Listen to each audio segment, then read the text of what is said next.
We are making our own story as we go, as we go, as we go. We are hoping that we'll go so happy ever after, happy ever after.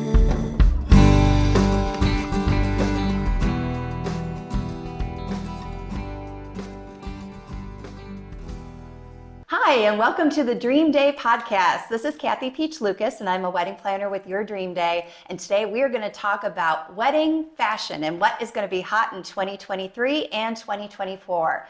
I am here with Kelly Hill, who is the owner of, I was just going to say Lace Bridal Couture, but you're a lot more than Lace Bridal Couture these days, Kelly. Just a little bit. We have Lace Bridal Couture, we have Love Curvy Bridal down the street, and then we have the Reading Bridal Outlet across the street, and then I also have a Love Curvy Bridal in Savannah, Georgia. Savannah? Yeah. How on earth did you get to Savannah? You know what? We just Googled the demographics. We knew that the Love Curvy Bride store was going to be a destination. It is an underserved market, so we decided to kind of grow that market outside of Cincinnati and just Googled the demographics. Georgia was a great state to move into, and we loved Savannah. It's a destination spot for people for honeymoons and engagement parties, so we thought, why not throw a store in there? Well, it makes perfect sense. How's the shop doing down in Savannah? Fantastic, actually. I have a wonderful manager down there who's been running the store while we're not there, and she does an excellent job. Oh, wonderful. Yeah. Well, we know that your shops are successful here in the Reading Bridal District because now tell us a little bit about your history, because you started with 6 dresses in a single shop 10 years ago, right? I did. Actually,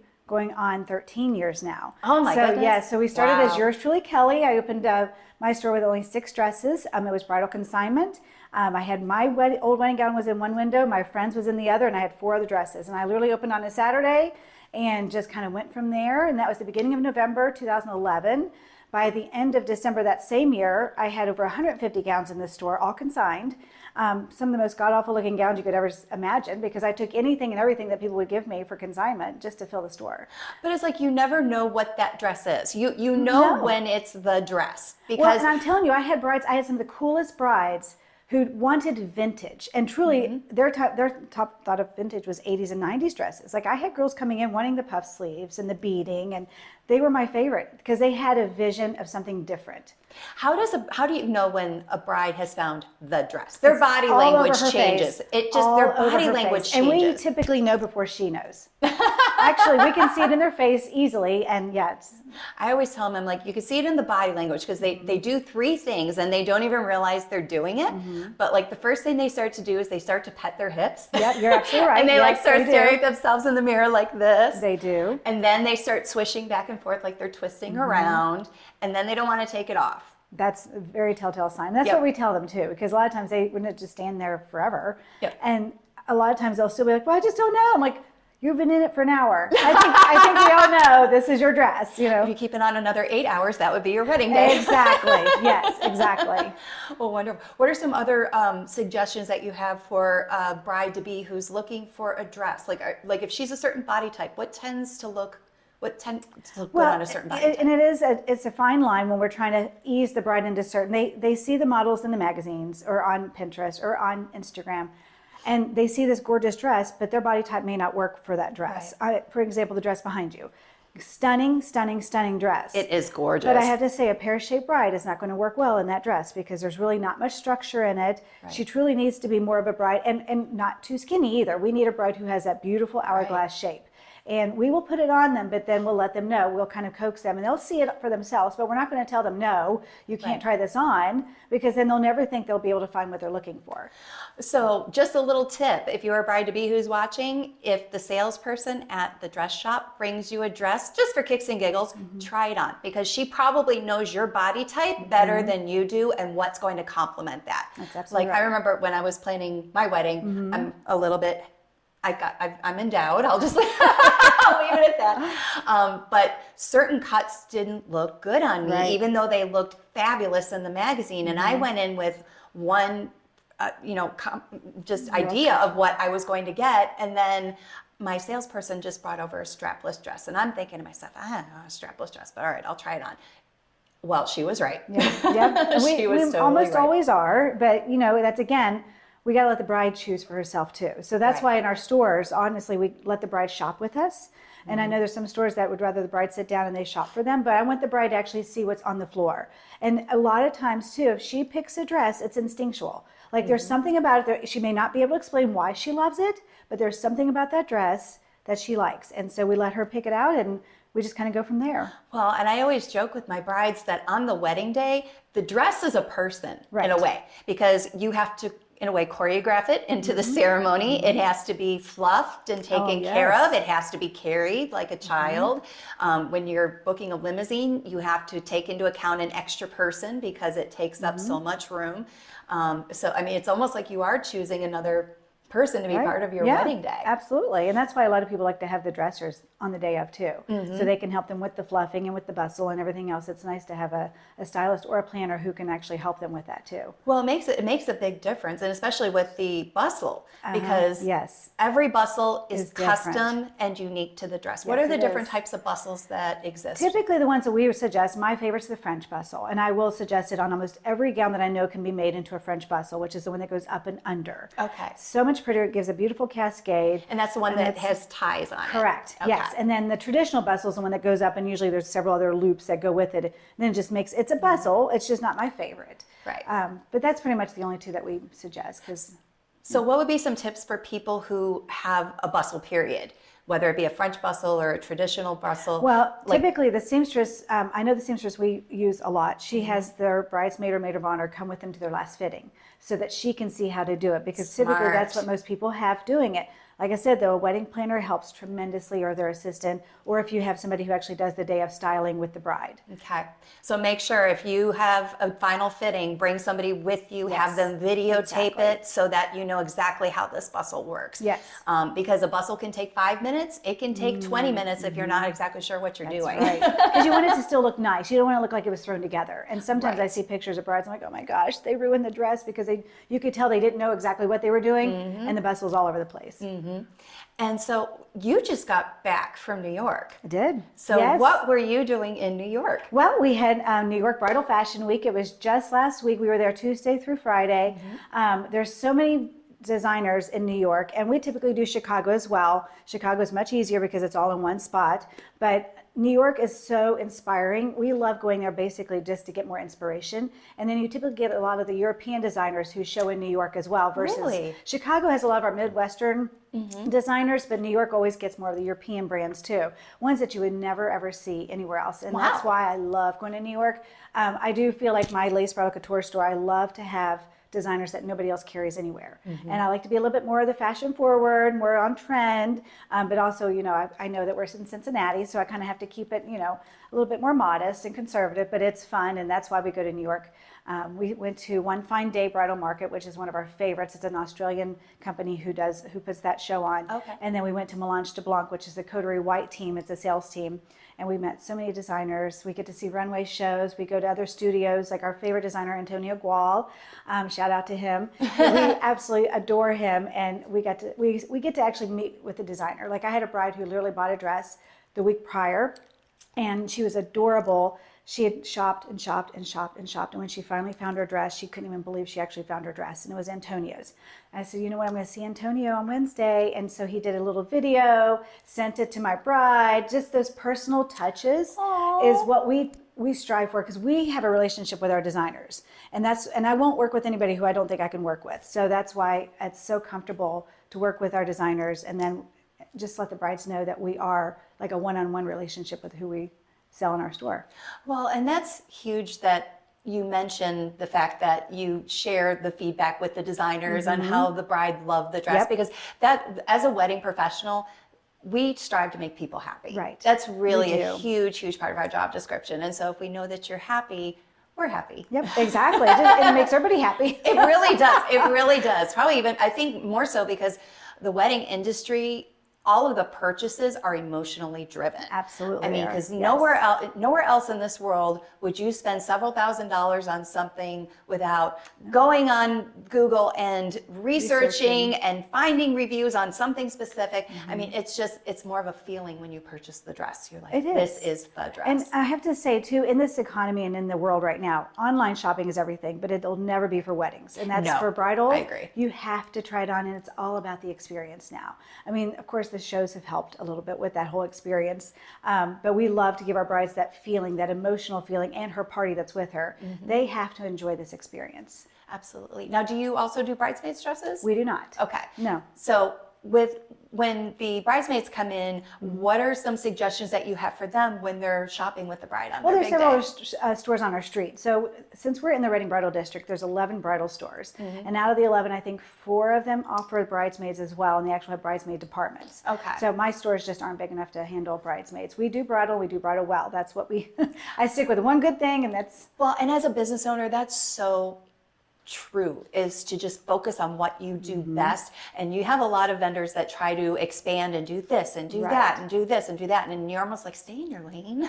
Kind of, yes. And just do what it is that you do best. I mean, that's why I do planning, and I do planning. Right, and that's it. And I understood that. And the stores that do carry bridesmaids have the space and they have the knowledge of bridesmaids. They've been doing it for a while. They know what they're doing. So I just always recommend the stores down on the street for bridesmaids. So what are some of the hot trends that you saw in New York City for the upcoming year? We saw so many cool things. I have to tell you, I'm going to be on Fox 19 on Thursday. And a little spoiler alert, the 90s.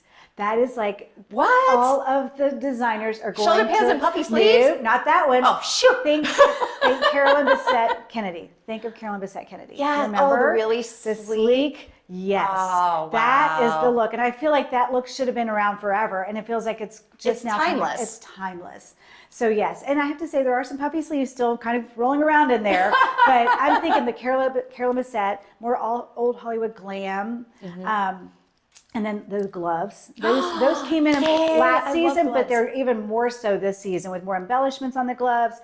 Just a throwback to other decades, but making it more modern. And it's very Breakfast at Tiffany's. It is, absolutely it is, yes. Yeah, accessories, veils always. I did notice, because we picked up a couple of other accessory designers, and the veils now, blushers are coming back again. So the blusher that goes over the face has been gone for several years now, and we noticed a lot on the runway. They showed the blushers again. So again, going back to that decade where that was something you always had to have, was that blusher over your face. Yeah. So what about shoes? What did you see with shoes? You know, actually, we got to see, we were supposed to see Cheval, who was the artist formerly known as Haley Page. That's how I because she's now a shoe designer, and her shoes are fabulous. Feathers on the shoes, lots of sparkle on the shoes, high heels. But if the brides don't want heels, she had some really cute booties that were sparkly booties. I'd be a booty girl. Yeah, and we see a lot of brides now too. They're wearing the embellished sneakers, that type of thing, typically for the reception. But majority of the girls, they're going for color. I know a lot of my brides typically go with one of their accent colors and make it in their shoes too. So oh, that's a great idea. yes, yeah. So with the different shoes that you were talking about, one thing that it's so important, if you are going to switch your shoes out for the reception, to keep in mind, if you've got a 5-inch heel on for the ceremony, your dress is going to be altered to fit those 5-inch heels, not the flat sneakers. Correct. So just a little tip, if you're planning to swap shoes, be aware that it's probably going to impact how much the dress drags a little bit on the ground. Now, there's one thing that my seamstress did mention too, that if the bride does want it, and a lot of them want it to switch out to flats, if the dress can be, you can use some of that invisible tape, flip up the hem just a little bit. It's typically that's about a great 2 idea. inches. Just flip it up. That way she's not really tripping over her dress. Well, an invisible tape, you can buy that at anywhere. I usually buy mine at CVS. Right, exactly. CVS has great stuff like that. So they have it's just called double-sided clothing tape, and literally you just peel off the one side and then you stick it. One thing to keep in mind with it though is if it's really, really humid outside and your body perspires, the sticky tape is not going to be as effective as it would be, like say in a 65 to 75 degree weather day. Yeah.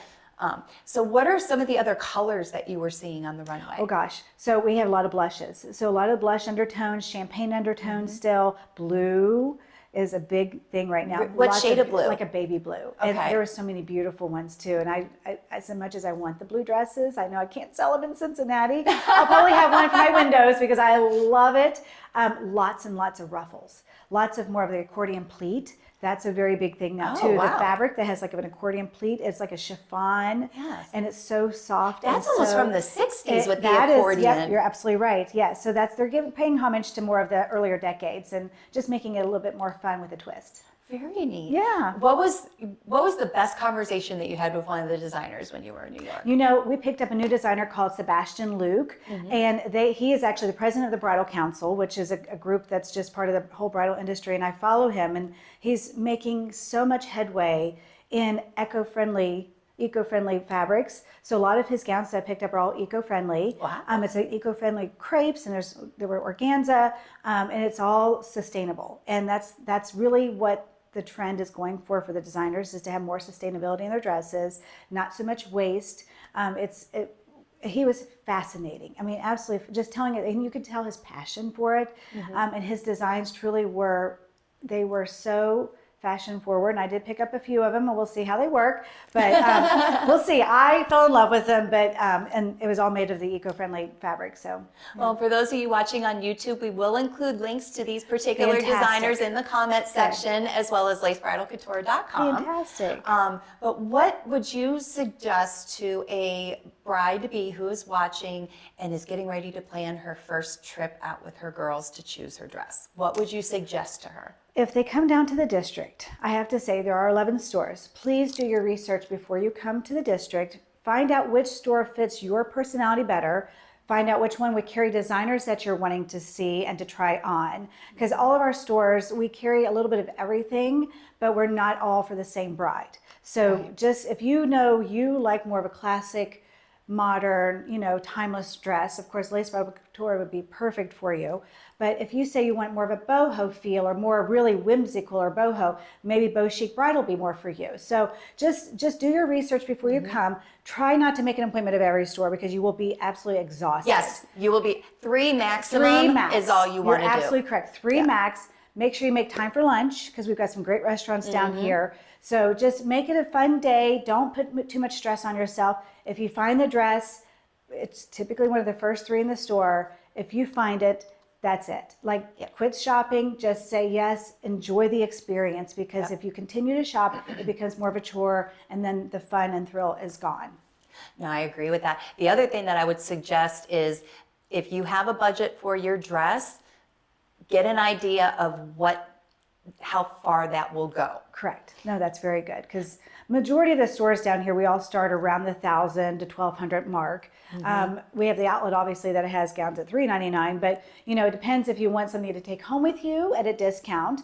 So there's a couple of stores like that here that you can literally walk in and walk out with your dress that day. And that's what our outlet is for, mainly for our brides who just don't have enough time to order a dress, because special ordering, just so you know, is still taking at least 6 months. I was going to say 9 months, so that's actually shorter than 6 would be getting the dress in, but you still need to allow time for your alterations. Right. That's why we always suggest to please shop at least 12 months out. That way nobody's stressing about the dress coming in time, and then you make sure you get your alterations, because we do say to allow at least 3 months for alterations. Yeah.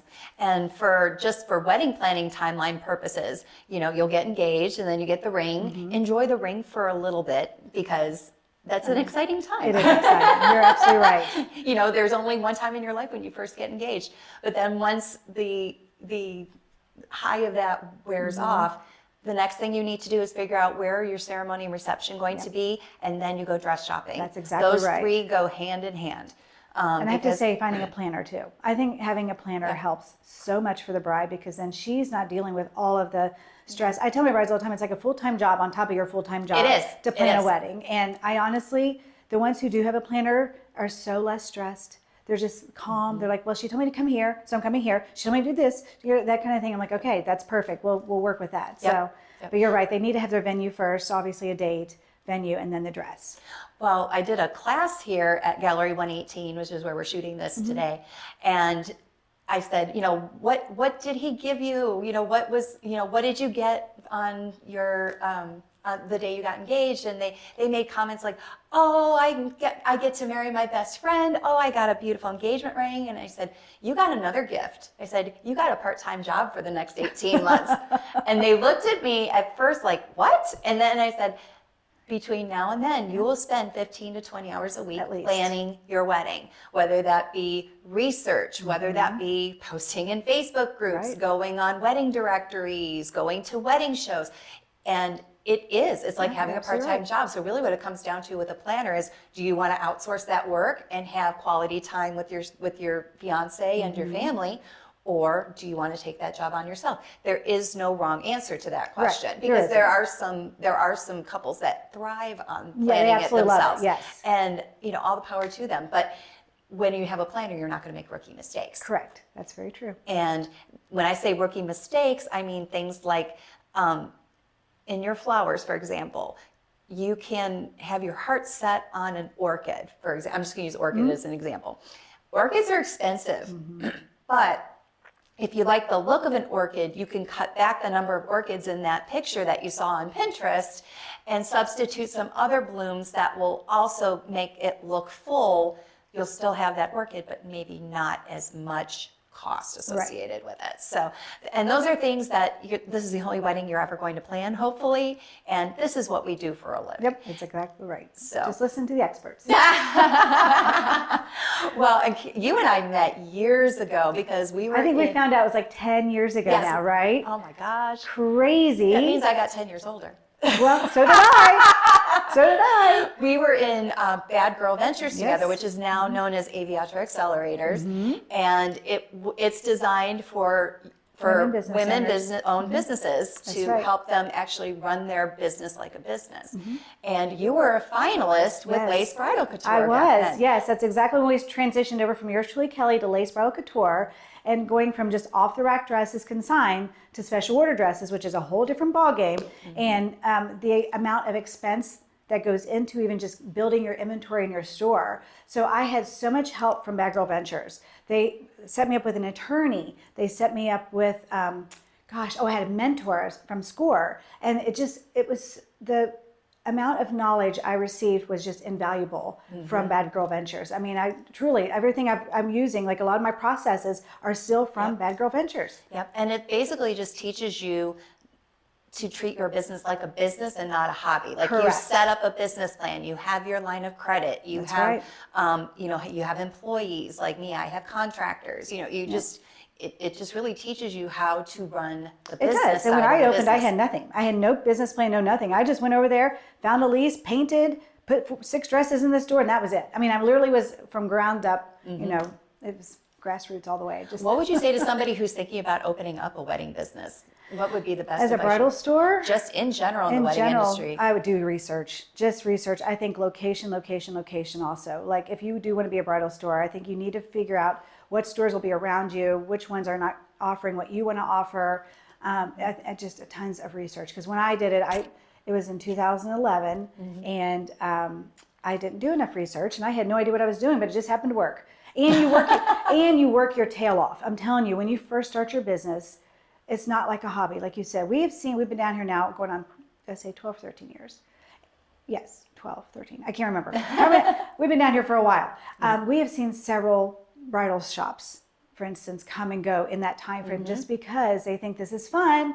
It is. We love it, but it is also work. It is your job. And if you want to make a business and a success out of it, you've got to put in your time and your effort. You can't just be like, okay, here's my store, and I'm not going to be there. I'm not going to open today. That kind of thing. It's the same thing with wedding planners because our industry has such a high turnover rate. Right. And I would say, and again, this is a Kathy statistic, but it's probably pretty close, is that I would say about 60% of all wedding planners fold within the first 5 years. And the reasons they fold is they plan their own wedding and now they're planning somebody else's wedding. Yeah. They get a high maintenance client and then it's not fun anymore. No, I wouldn't be able to do what you do. Because obviously planning your own wedding is a lot more fun than planning, of course it is. Somebody else's, because they have a different vision, they have different ideas, and they may not match what you love to do. Exactly. But it is what they need to do. Or they get pregnant and the baby's more interesting. Yeah, I could see that. That's what you see I was a lot. thinking maybe the weekends, because even when we're trying Nights to and hire, weekends are the other thing, too. Because we work every Saturday, every Sunday. Like I'm literally here. I can count on one hand how many Saturdays I've missed in 13 years. I've never missed a wedding I can't not day. be in my store on a Saturday, and I feel like too when I have girls come in like, oh, this would be so fun, this would be so fun. I'm like, so can you work Saturday? Like every Saturday? I'm like, pretty much. Pretty much. So that's also another thing. I think weekends are a lot too. So. Well, and like we're shooting this on a Monday, which is our day off. Right, exactly. You're absolutely right. Yeah. But it is true. I mean, your nights and weekends, and like my husband will wait up for me, and sometimes I don't get home until 2 a.m. I on a can do Saturday night, and But that's just par for the course. It is. It comes with the gig. It absolutely does. So, well, Kelly, it's been so great Oh, chatting thanks, with you Kathy. today. It was very nice. So, what is the best way for people to find you? Well, you can find us at Lace Bridal Couture, obviously on Instagram. We're on TikTok. We're on Your Facebook. TikTok is fun. Thank you. Your TikTok is a lot of fun. Yes, definitely check out their TikTok. Yeah, our TikTok's awesome. And the Love Curvy Bridal, same with that. And then also for the Wedding Bridal Outlet, we have Instagram, TikTok, and Facebook for all of those. Obviously, our websites, they're pretty awesome. We've worked really hard on our websites. And then obviously, we're right down here in the Wedding Bridal District. Lace is at 100 West Benson Street, so we're right on the corner, beautiful spot. And then my outlet is at 133, and then Love Curvy's at 307 West Benson. Well, I think what's great about the Hill Collective is that you have a dress for every bride. That's you exactly really right. do. And it's not all in one store, because I know Right. it can be very overwhelming for the brides. So I want to still stay very boutique-ish, but be able to serve all brides. Wonderful. Kelly, thank you so much for joining us today. Kathy. Thanks for tuning in. Please hit that subscribe button. We'd love for you to follow our future podcasts. I'm Kathy Piech-Lukas with Your Dream Day. Happy planning.